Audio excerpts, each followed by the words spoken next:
Assalamualaikum warahmatullahi wabarakatuh.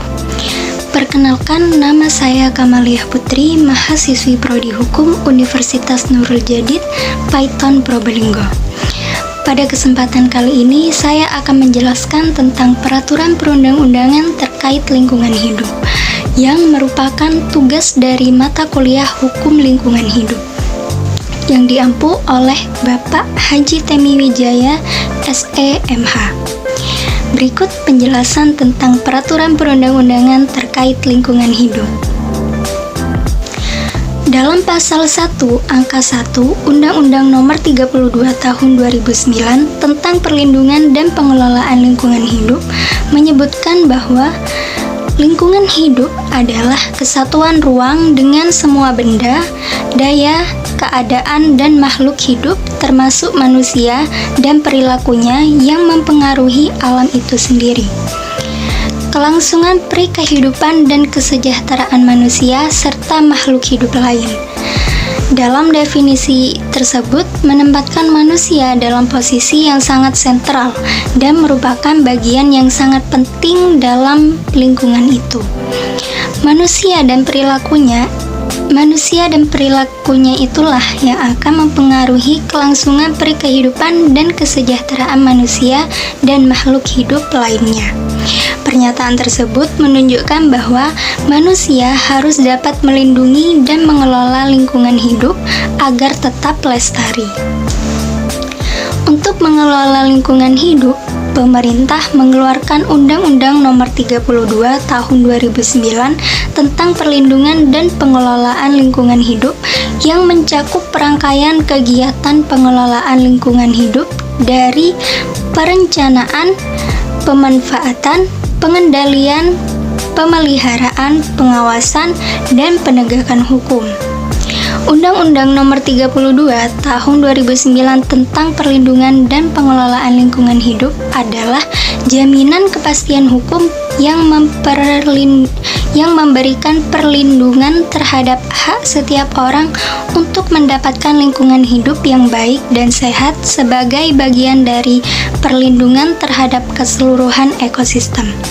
Undang-undang ini mengatur bagaimana perlindungan dan pengelolaan lingkungan hidup dengan sistematis demi tercapainya keseimbangan lingkungan serta kesejahteraan manusia sebagai satu kesatuan dalam lingkungan. Undang-undang ini juga mengatur tentang upaya untuk melestarikan lingkungan secara berkelanjutan serta mencegah kerusakan lingkungan. Pertimbangan dalam Undang-Undang 32 Tahun 2009 tentang perlindungan dan pengelolaan lingkungan hidup adalah bahwa lingkungan hidup yang baik dan sehat merupakan hak asasi setiap warga negara Indonesia, sebagaimana diamanatkan dalam pasal 28H UUD 1945, bahwa pembangunan ekonomi nasional sebagaimana diamanatkan oleh UUD 1945 diselenggarakan berdasarkan prinsip pembangunan berkelanjutan dan berwawasan lingkungan. Bahwa semangat otonomi daerah dalam penyelenggaraan pemerintahan Negara Kesatuan Republik Indonesia telah membawa perubahan hubungan dan kewenangan antara pemerintah dan pemerintah daerah, termasuk di bidang perlindungan dan pengelolaan lingkungan hidup. Selanjutnya, bahwa kualitas lingkungan hidup yang semakin menurun telah mengancam kelangsungan kehidupan manusia dan makhluk hidup lainnya, sehingga perlu dilakukan perlindungan dan pengelolaan lingkungan hidup yang sungguh-sungguh dan konsisten oleh semua pemangku kepentingan. Kemudian, bahwa pemanasan global yang semakin meningkat mengakibatkan perubahan iklim sehingga memperparah penurunan kualitas lingkungan hidup. Karena itu, perlu dilakukan perlindungan dan pengelolaan lingkungan hidup.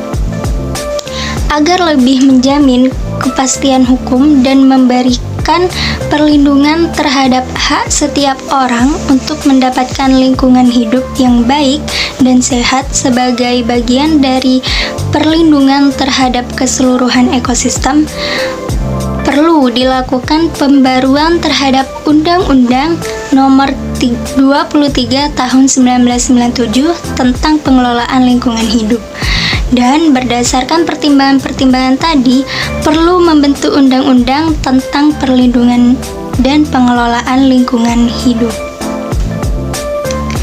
Dasar-dasar hukum UU PPLH ini adalah Pasal 20, Pasal 21, Pasal 28H ayat 1, serta Pasal 33 ayat 3 dan ayat 4 Undang-Undang Dasar Negara Republik Indonesia tahun 1945.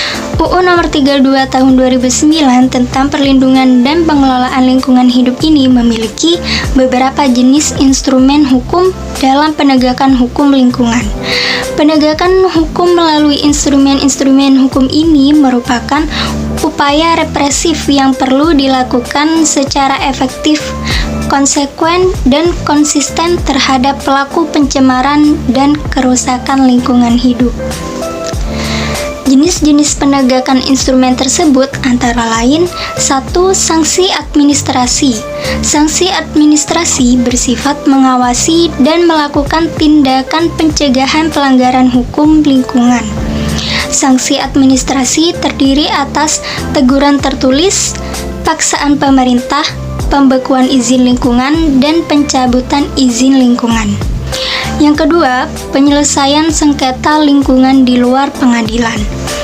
Penyelesaian ini bersifat musyawarah antar masyarakat agar terjaminnya mufakat antara kedua belah pihak. Kedua pihak dapat menggunakan jasa mediator atau pihak ketiga yang bebas dan tidak memihak untuk membantu menyelesaikan sengketa. Penyelesaian di luar pengadilan dilakukan untuk tercapainya bentuk dan besaran ganti rugi, tindakan pemulihan pasca kerusakan, jaminan agar pencemaran dan kerusakan lingkungan tidak terulang kembali, dan mencegah meluasnya dampak negatif yang ditimbulkan. Kemudian yang ketiga, penyelesaian sengketa lingkungan di pengadilan. Penyelesaian melalui pengadilan dilakukan apabila terdapat pihak tertentu yang dirugikan secara materi, sehingga pihak yang bertanggung jawab wajib untuk membayar sejumlah uang tergantung putusan pengadilan. Dan yang terakhir, penegakan hukum pidana. Penegakan hukum pidana dalam undang-undang ini memperkenalkan ancaman hukuman minimum di samping maksimum, perluasan alat bukti, pemidanaan bagi pelanggaran baku mutu, keterpaduan penegakan hukum pidana, dan pengaturan tindak pidana korporasi. Penegakan hukum pidana lingkungan tetap memperhatikan asas ultimum remedium yang mewajibkan penerapan penegakan hukum pidana sebagai upaya terakhir setelah penerapan penegakan hukum administrasi dianggap tidak berhasil. Penerapan asas ultimum remedium ini hanya berlaku bagi tindak pidana formil tertentu, yaitu pemidanaan terhadap anggaran baku mutu air limbah, emisi, dan gangguan. Sekian penjelasan dari saya tentang peraturan perundang-undangan terkait lingkungan hidup. Semoga bermanfaat. Kurang lebihnya mohon maaf. Wassalamualaikum warahmatullahi wabarakatuh.